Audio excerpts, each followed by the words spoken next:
नमस्कार दोस्तों। जय हिंद, जय भारत।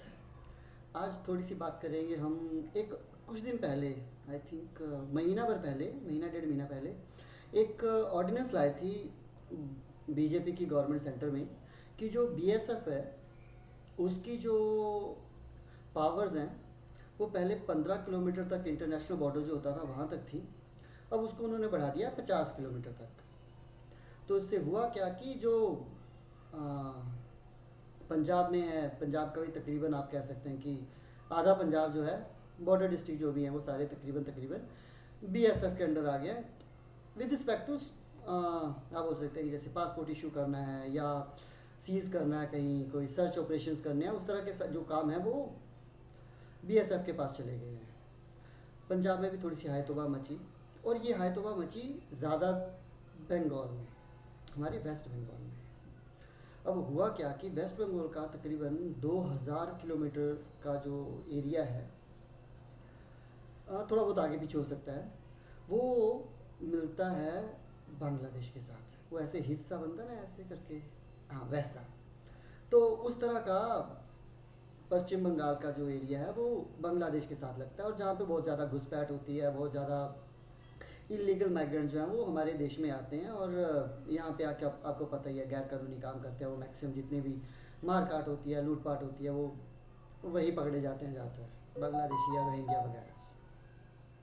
अब गवर्नमेंट के इस चेंज के कारण कि अब बीएसएफ को ज़्यादा पावर मिल गई है, उनके पास ज़्यादा एरिया दे दिया गया है, उससे क्या होने वाला है कि जो पहले इशू हो जाते थे एकदम से, पासपोर्ट ऐसे इशू हो जाते थे, आधार कार्ड तो चलो अभी सिविल सर्विसेज वाले लोग तो हैं वही बनाएंगे, पर अब जो सर्च ऑपरेशंस हैं या जो आइडेंटिफिकेशन है कि कोई इलीगल जो है वो हमारे यहाँ पे रह रहे हैं नहीं, ये सारे काम जो है बीएसएफ कर सकती है, चेक कर सकती है। अब इसका इम्पैक्ट क्या पड़ेगा? इसका इम्पैक्ट ये पड़ेगा कि पहले तो चलो 10-15 किलोमीटर तो कोई भी धक्का धुक्का दे के इधर से जुगाड़ लगा के निकल आते थे। अब जब 50 किलोमीटर तक का एरिया जब बीएसएफ के पास होगा, तो नेचुरल सी बात है कि बीएसएफ जो है वो वहाँ पे अपनी चौकियाँ बनाएगी। जहाँ जहाँ तक उनका एरिया रहेगा तो चौकियाँ बनेंगी, तो भाई चेकिंग भी होगी। अब चेकिंग होगी तो पता भी चलेगा कि कौन क्या कर रहा है, कौन कहाँ से आया, कैसा है। तो इसका इम्पैक्ट ये पड़ेगा कि पहले अगर 100 आते थे, तो अब 100, 15 किलोमीटर में से 100 निकल के आ पाते थे, तो अब 50 किलोमीटर से वही 15-20 ही निकल पाएंगे आगे।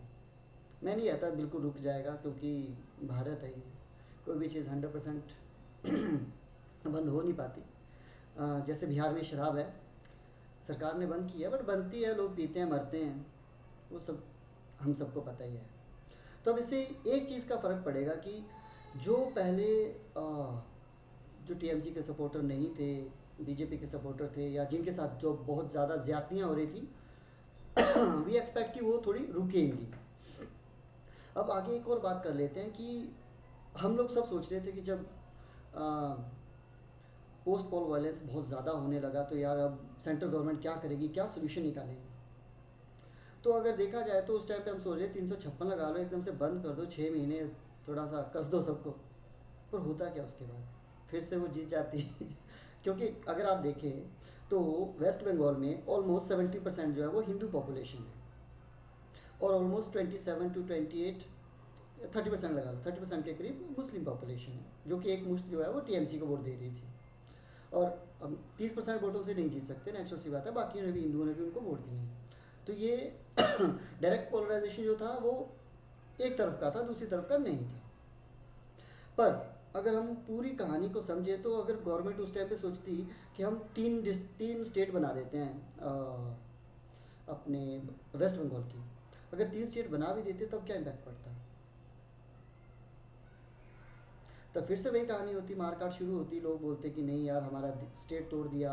क्योंकि फिर वो जो अलग तरह की पोलराइजेशन हो जाती है, जैसे आपने तेलंगाना और आंध्रा में देखा था, उस टाइम में बहुत लड़ाई हुई थी, स्टेट तोड़ दी थी। और वो तोड़ी भी ना, मतलब पूरी कंसल्टेशन से नहीं। अगर कंसल्टेशन करते प्रॉपरली, तेलंगाना और आंध्रा वालों के साथ प्रॉपरली डिसाइड करते कि नहीं यार ये वाली जो प्रॉपर लोकेशंस है यहाँ जाएंगी, कितना पैसा किसको मिलेगा, प्रॉपरली होता तो अच्छा रहता, पर ऐसा किया नहीं उन्होंने।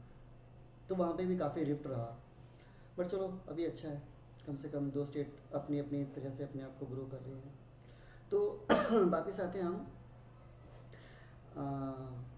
वेस्ट बंगाल के ऊपर।